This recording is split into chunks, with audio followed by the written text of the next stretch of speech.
I'm Haley. I'm John. And I'm Will. And we're from Crimson Comet, a podcast member of the Gonna Geek Network. Just like the one you're listening to now. The opinions expressed are those of the individual host. Check out other podcasts at GonnaGeekNetwork.com. And get ready, because geekiness begins in 3, 2, 1. Talk hard and enjoy the mindgasm. The IntelleXual podcast starts now. Welcome back to the IntelleXual podcast. I'm your host, David Dawson. I'm sitting with my beautiful co-host, Whitney Wegman, who was just finishing a drink when I asked that question. It's been a while since we've been together. It has been.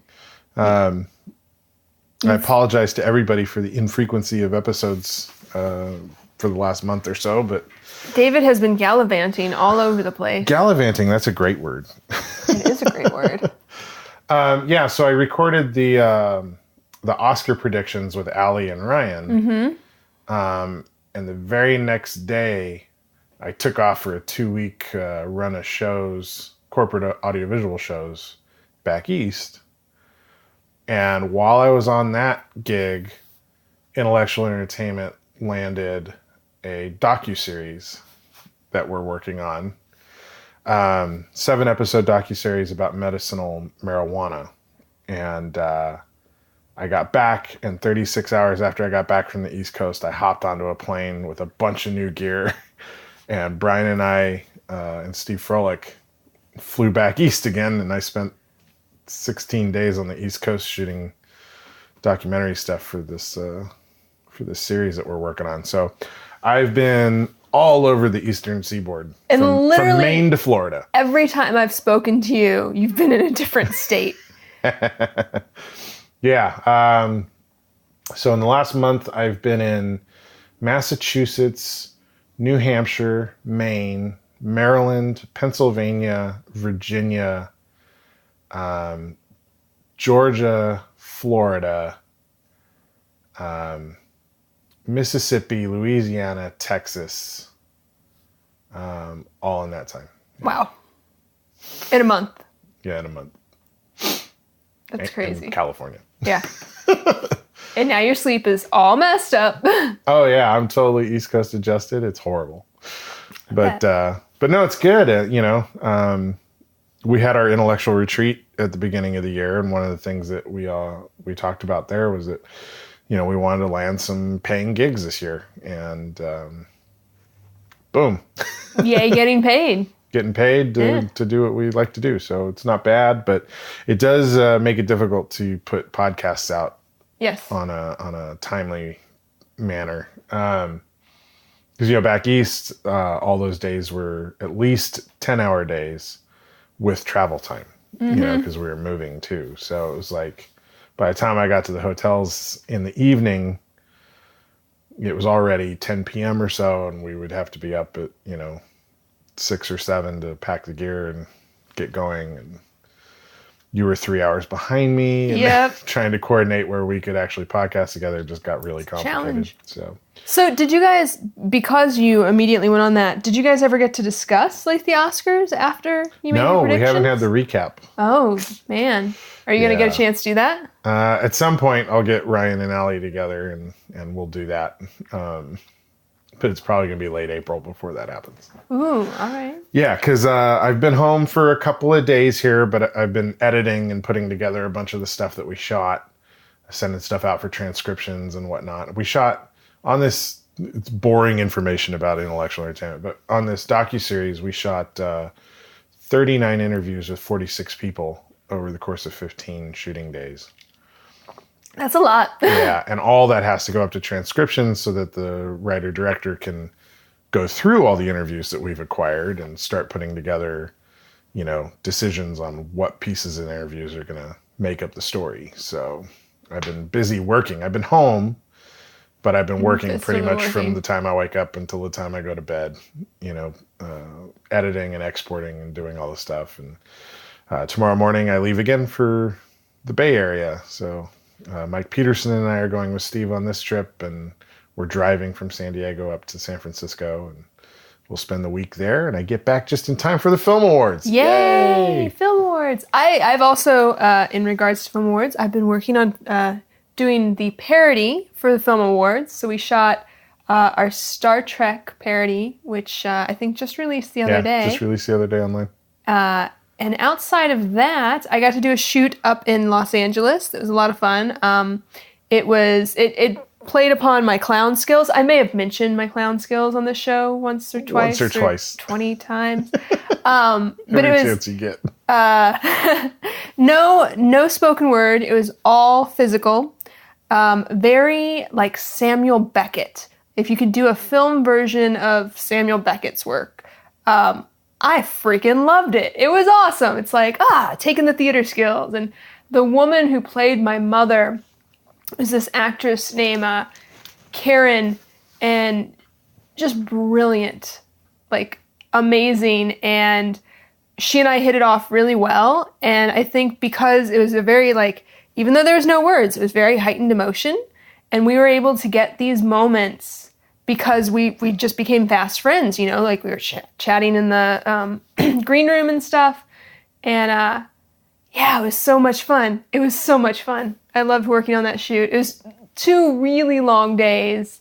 And then while there, I got asked to do a video submission. And so I was like scrambling to do that because obviously like I wasn't in my home with all my equipment. But yeah, it was a great week because that was the same week that I shot the San Diego. I was acting like every single day for a week. It was great. It's the dream for every actor. It was great. I need more weeks like that. Outside of that, I got to go to WonderCon last weekend. How was that? It was wonderful. Did you see my family while you were there? I did. Well, I saw Teresa and Mikey. I think the kids had already gone to bed by the time we were hanging out. No. Yeah, you were doing the adult hanging out. Yes, we were. We went to downtown Disney and to the bowling alley bar. Yeah, that's new. Yeah. It was fun. It was really nice. I think the bowling alley bar, was it a Lucky Strike? Yes. Yeah, I think that got put in where the House of Blues used to be. Ah. Yeah. I don't know. I've never been to Disneyland. I know it's terrible to say. We've got to remedy that situation.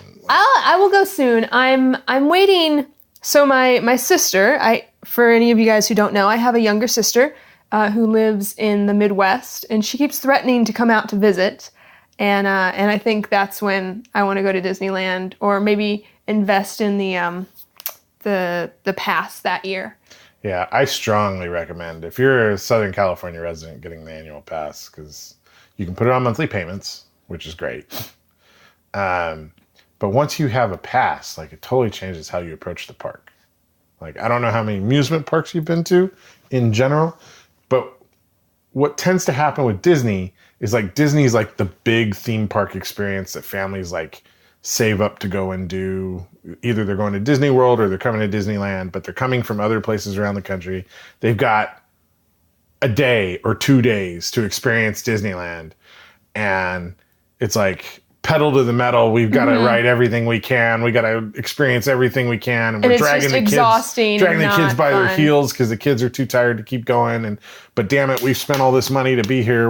And it's a weird experience like that. But once you get an annual pass, whole different experience going to the park. Okay, so I have to share this with you. I went to Disney World when I was a child. I was probably about 4 years old. I had a really horrible experience with Disney World, so I'm hoping as an adult going to Disneyland, it'll be better. Here's my experience. First off, taking a 4-year-old to Disney World is just awful anyway, because it's a lot of standing in line for, like 10, 20 seconds of ride. But, I was, a 30-year-old 4-year-old, so I was pretty tolerant of that. The thing that broke me and ruined my day, I went to go use the restroom at Disney World. And while I was there, I did my business. It was number 1, just for clarity of this story. And someone, I don't know who they are, but if you hear this, if you were this person, you ruined a 4-year-old's day. Someone put a cherry bomb down one of the toilets a few stalls over from me. And when it went off, it caused all the other stalls in that row to explode backwards. And so I hadn't flushed yet. I got pee water literally, I was covered in pee water. And for the rest of the day, I had to walk around. First I was damp, and then smelled like pee. Now, to add insult to injury, I walk outside covered in pee water, and my grandma and my mom are standing there waiting for me to come out. And I must have looked just, if you can imagine like a curmudgeonly little 4-year-old, that's what I looked like.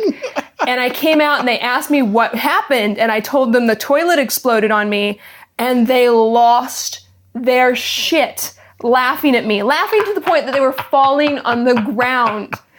I'm 4. And that was my experience with Disney World that I have held on to my whole life.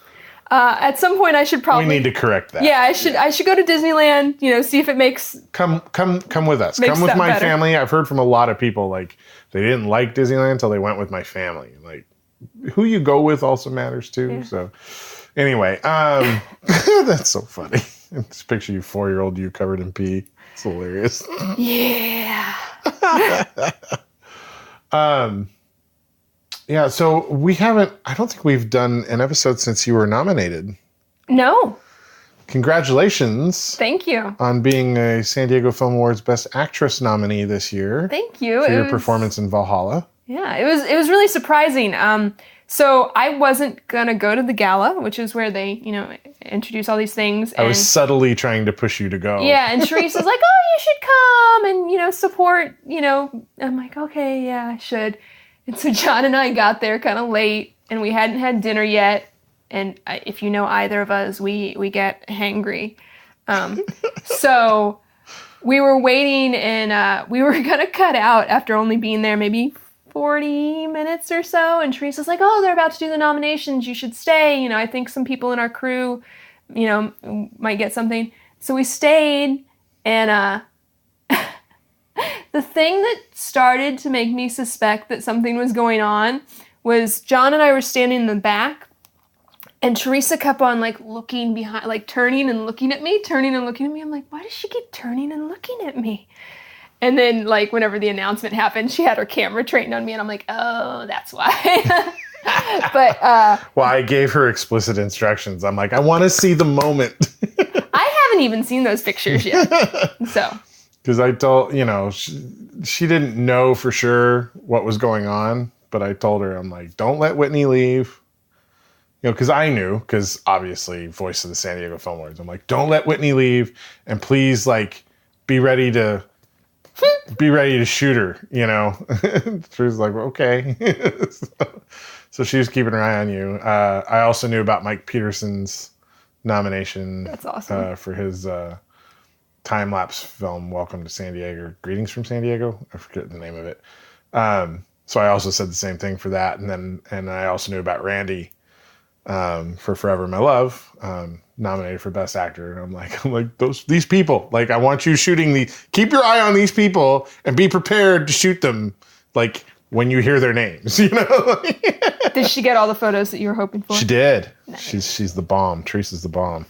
But yeah, I was back east when those announcements were coming through, so I was getting updates from Teresa.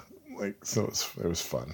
I felt very removed from the experience, so to be able to even get to see photos, and she got a little bit of video and a couple of it was really nice. It was nice to get to see the team it was exciting. Enjoying those moments. It was exciting and really unexpected. I didn't anticipate that at all. I am up with some really excellent actresses, Beth Gallagher and Jennifer Shibata, and I can't think of everybody. There's 6 other ladies up there, but Thais Mayara for Siren. There's some really good competition in the Best Actress category. All talented, lovely ladies. Yeah. So it makes me feel really good to be up there. I was so proud of you when I saw your name when it came across my desk, and I was like, oh, I get to tell her, kind of. In a deep Mr. Movie Phone voice. Movie voice. And the nominees are. But yeah, so April 8th, we get to find out whether or not you actually get to take home one of those. Although I hear they're a little different this year. Yeah. Just so you know, David is gesturing to his award. He got Best Director 2 years ago, I Yeah, believe? 2016. 2016, yeah.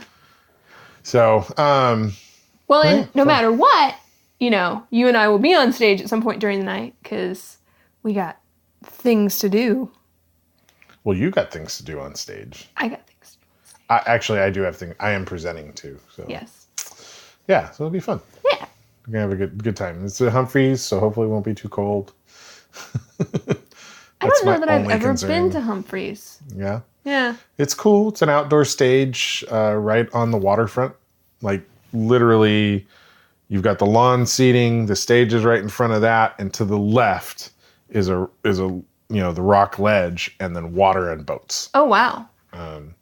So what a lot of San Diegans do during the concert series is they actually hop into kayaks and stuff, and they'll paddle up and listen to the concerts and stuff from the water. You can actually see it from the water and stuff too. So. That's cool. We were gonna go to the Bob Dylan concert that they had out there, but we missed our chance to get tickets. Yeah. I don't remember the last concert that I went to. It's been a while. It's all right. I ended up seeing Bob Dylan out at... Oh, no, I saw Jimmy Buffett back in the fall. Oh, nice. Yeah. Nice. I might have been a little high that night. Are you allowed to say that on air? Sure, why not? I've been doing a documentary about marijuana. It's true. It's legal here. It's legal in 29 states in varying degrees. So. Medical legal versus recreational? I think there are 6 states that have rec laws and 29 states in total that have medicinal at this point. So, the ball's rolling towards, full legalization around the country. Well, at the very least, hopefully it makes it a little bit easier to do research because, that was one of the big challenges is even getting the plants to study to prove that they have medical value, which they really do. Well, one of the things I've been learning, and we'll get into a little bit of this, I guess, is they discovered something called the endocannabinoid system like 15, 20 years ago. And the endocannabinoid system chemically interacts with the nervous system. And you may gather from the name cannabinoid, it completely syncs up with the cannabinoids from marijuana. We apparently have biologically evolved alongside marijuana over the eons, and not just THC, but CBD and THCA and all the different, there's like 39 different compounds in marijuana that interact with the endocannabinoid system. Only THC causes the euphoria. Mm-hmm. The rest of it all like numbs pain, eases joints, and like does all this other stuff that's like incredible. But whole plant medicine is like all 39 of these compounds working together in harmony through the endocannabinoid system to do like amazing things in our body. So, it treats almost every illness you can think of. Yeah. I mean, it doesn't cure stuff. And that's one thing that like has been very clear on the documentary from the doctors and stuff is it's not a cure for things, but it eases symptoms. It allows the body a greater chance of fighting back because the body's not going through so much trauma during the fight on a lot of things. And that's why the body then can like naturally battle cancer more efficiently, or battle brain tumors and things like that. And like CBD like kills epilepsy like in its tracks, like just ends seizures kind of thing, because of the way it interacts with the nervous system. So it's been incredible doing this documentary. Watching an interview where this woman, she was living in a state where they didn't have medical marijuana and she had MS. And she was saying how it eased her symptoms, and they actually like filmed her beforehand, and then she did some medical marijuana, and afterwards, just her muscles completely released, and she looked like a totally different person. Yeah, she was able to talk a little more fluidly because a lot of times, you could develop a bit of a stutter with the MS, or it's challenging. Yeah. Yeah, it's really fascinating the amount of things that you can do with that plant. Yeah, I mean, it's incredible. We met over the course of the 16 days that we were shooting. We interviewed a couple different families with children suffering from grand mal seizures to autism, and how medicinal marijuana has been helping them. It's just been incredible. It's been an incredible experience doing this documentary. As a recent convert myself, in the last 3-4 years to understanding the benefits of it, because medicinal cannabis is what killed my chronic migraines that I had for like 18 years. Suddenly my migraines are gone. I don't get them anymore. And it's not like I walk around high all the time. Like I barely take it anymore, but for like 6 months I took a little 10 milligram edible, like once a week, once every other week. Just ended my chronic migraines. I used to get 3 to 4 migraines a week.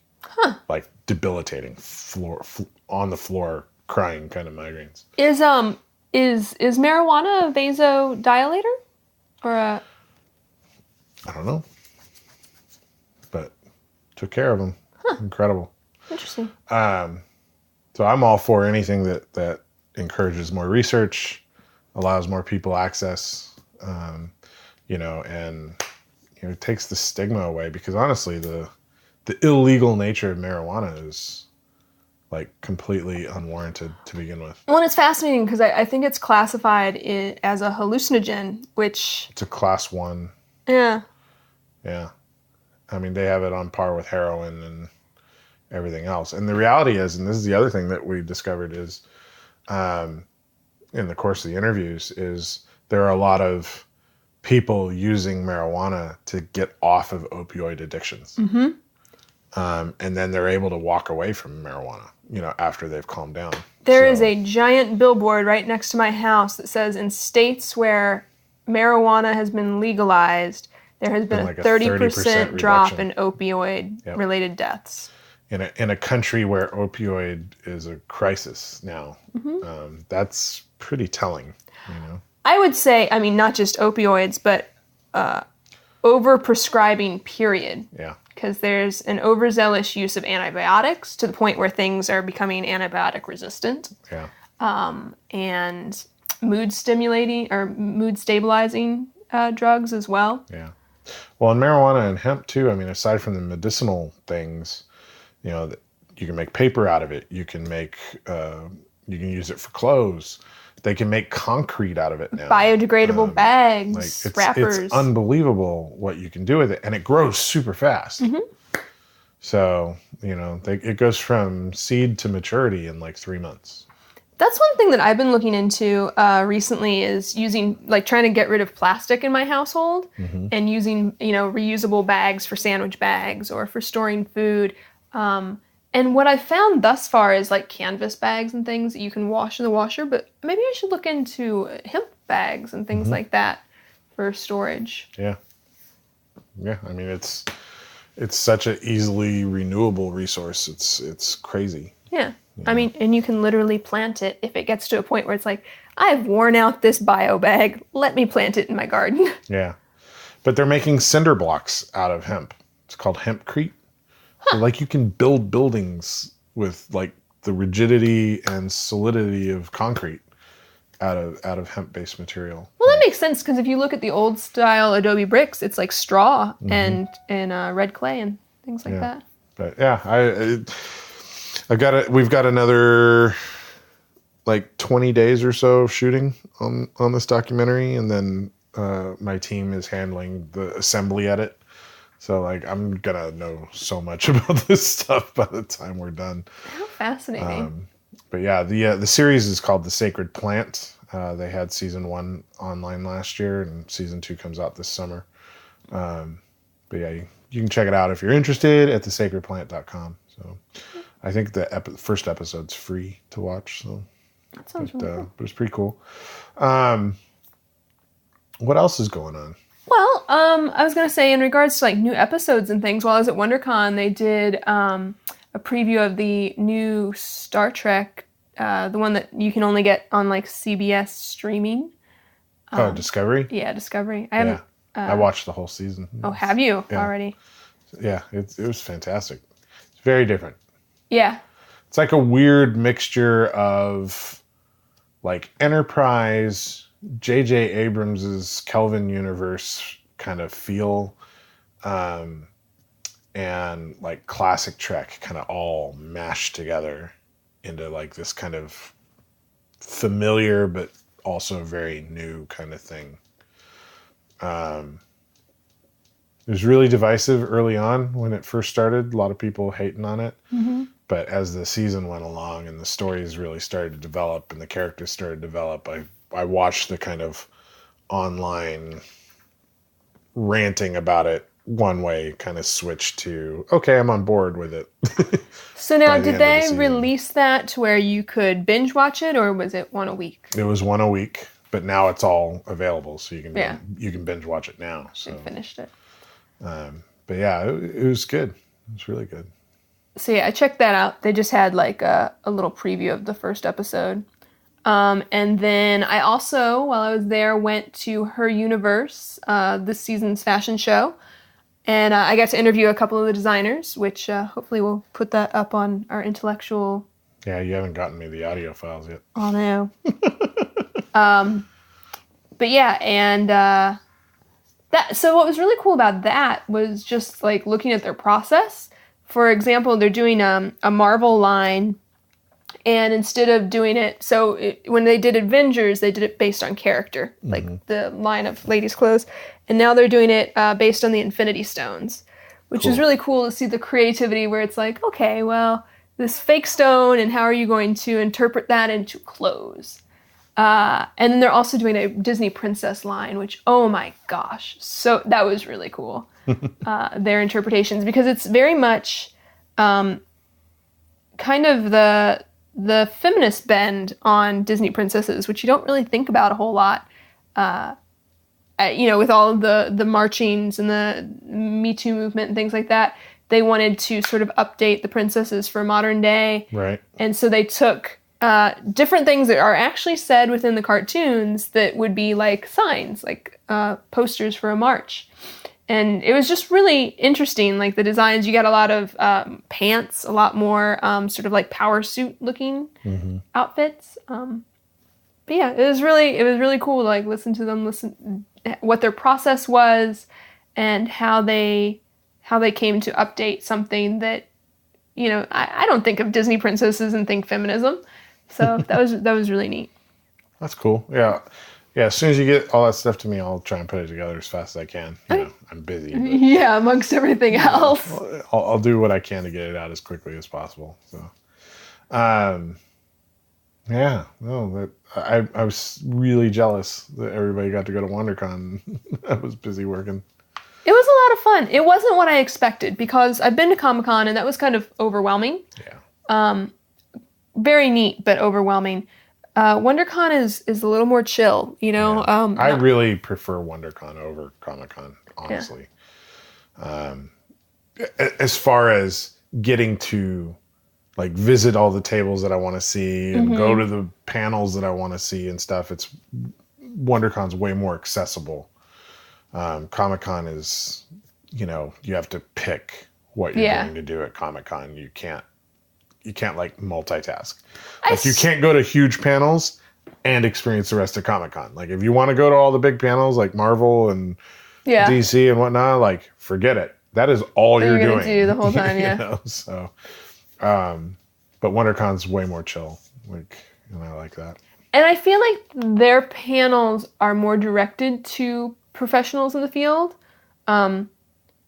Specifically, because WonderCon is more focused on the comics. They had a lot of panels about how to get your comic book started, or writers panels, which applied obviously to comics, but to books and scripts and things like that as well. Yeah. So it was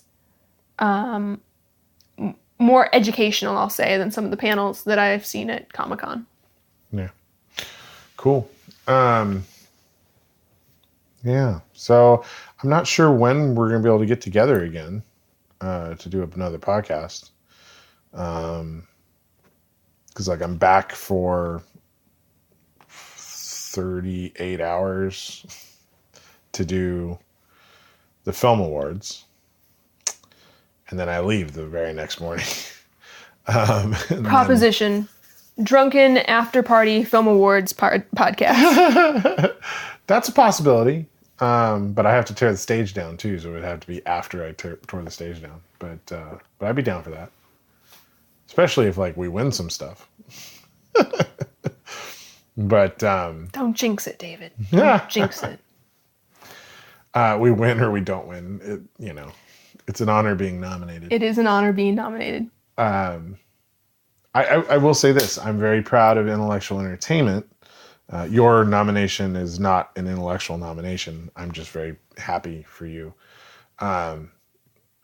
But Randy Davison nominated for Best Actor for Forever My Love. Teresa and myself nominated for Best Costume Design for Forever My Love. John A. Vilas nominated for Best Makeup for Forever My Love. So that movie got 3 nominations, which is totally cool. And then you and I and the rest of the team are nominated for Best Television Program for the Intellectual Talk Show. Woot woot. So, we got some nominations out there. Yeah. We'll see. And then I was also associated with Forgotten Hero, which has a bunch of nominations too. I was the first AD on that film. So Randy's up for Best Supporting Actor for his performance in that. That was a really nice film. We got to see that during film week. Yeah, it was a crazy shoot. Yeah. Because we shot that on the Midway, and we only had access from 5 a.m. to 10 a.m. every day. And that's not like, oh, we're shooting from 5 to 10. It was like, okay, you can put your gear onto the lift at 5 a.m., get up to the deck, then move to where you need to shoot, and then everything has to be down and off that lift by 10 a.m. Like it was a crazy schedule. But we got it done. Yeah, it turned out really well. Well, and I thought Mark Viscara directed and wrote that, and he did a really good job. It was really neat how you incorporated actual like stock footage from that time period as well. So I enjoyed that part. Was there actual stock footage? I thought so. There was like a plane taken off of a carrier. Yeah, I don't know if there was any stock footage. I think there might have been I think there was like one clip of stock footage of a plane like actually taking off. But like all the rest of the plane shots were either radio controlled models. Yeah. That we shot from the ground, or 3D, which Mike Smith is nominated for Best Visual Effects for. He did all the dogfights in the air and stuff were Mike Smith. Oh, nice. They looked really good. Yeah. So, and Mike Smith, congratulations to Mike. I forgot. He's also nominated for Best Visual Effects for Convolution. Oh, yes. For Merrick the Ferret. And he's also nominated for Best Visual Effects for his work on William Wall's Daisy Bell. So I think Mike Smith's the guy to beat this year in visual effects. So that guy's amazing. Mike Smith versus Mike Smith versus Mike Smith. Yeah, reading the nominations for that was fun. But yeah, Mike and Lindsay both nominated, second year in a row for the two of them, nominated for an intellectual entertainment film for their work on Convolution. They're such an impressive team. I remember when we did, the first thing I did with you. Discontinuance. Sweet Fortune. Yeah, the Alien that they did and how quickly they did that, because it was a 48-hour project and man, they cranked that thing out and it looked creepy. It was a good Alien. Yeah. They're really, there is a lot of really good talent in town. And I'm just honored that I get the occasional opportunity to work with people. So, but yeah, we got some cool tricks up our sleeve for the film awards, things that we're going to be doing. So I think people will enjoy it. If you are in San Diego and interested in coming, it's open to the general public. It's not just filmmakers that go. It's a black tie affair. It's a nice night out. You can get tickets at sdfilmweek.com. I think general admission is $25. And they won't be selling tickets at the door, so you got to buy your tickets ahead of time. So, but they got a whole bunch of different range of tickets, VIP seating and a reception and whatever. But if you're in town, like come join us for a night of celebrating San Diego film. It's a blast. It's going to be a really good time. So, we'll try and get together for another podcast as soon as possible. The good news is those first 2 weeks of my next run of stuff after the Film Awards are Arizona and Palm Springs. So I'm at least in the same time zone as you for those 2 weeks. So maybe we can figure out doing There you go. a phone call episode or two. So I don't like going weeks and weeks without a show. We should do a show live from Joshua Tree. That'd be cool. what? Yeah, because you teach in Palm Springs, right? I do. Well, I teach in Palm Desert. Yeah. Yeah. Well, maybe while I'm in the area, maybe you just meet up with me there. There you go. That'd be cool. We have ideas. We have plans, people. We're going to make this happen. New episodes. By the way,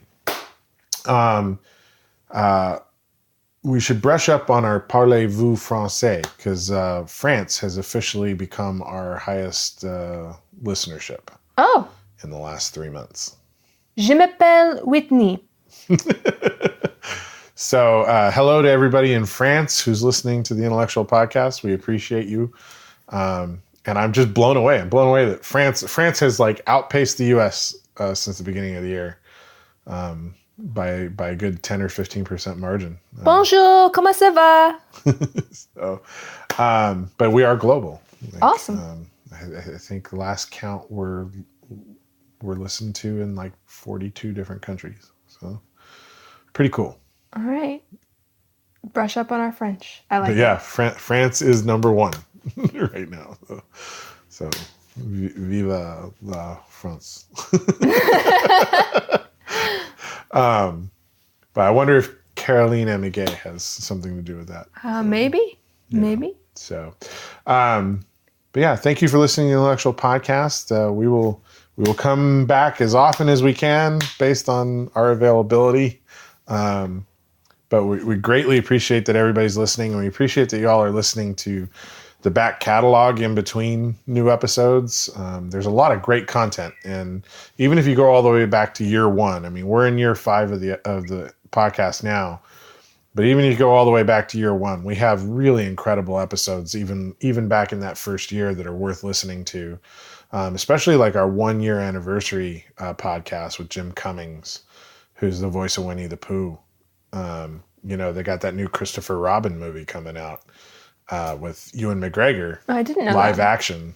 But I watched the trailer for that, and I'm pretty certain Jim Cummings is still playing the Pooh voice, even in that. So there's a lot of great stuff. So, make sure you're checking out the back catalog on iTunes or Google Play or iHeartRadio, wherever you listen to the podcast. And thank you so much. And Whitney, thank you for taking the time today to catch up with me. Yeah. It's nice to see you. It's nice to see you I as feel well. so removed from everything. But I'm doing what I love. I'm out shooting. So, life is good. Life is really good. So until next time, I'm Dave Dawson. And I'm Whitney Wegman. And this is the IntelleXual Podcast. And we will catch you again on the flip side. Au revoir. Hello there, citizens. I am the terror that flaps in the night. I am the floaty that will not flush no matter how many times you try in the toilet bowl of crime. I am Darkwing Duck, telling you please, talk hard and enjoy the mindgasm. Whatever the heck that means. After all, you are watching IntelleXual Podcast with your ears.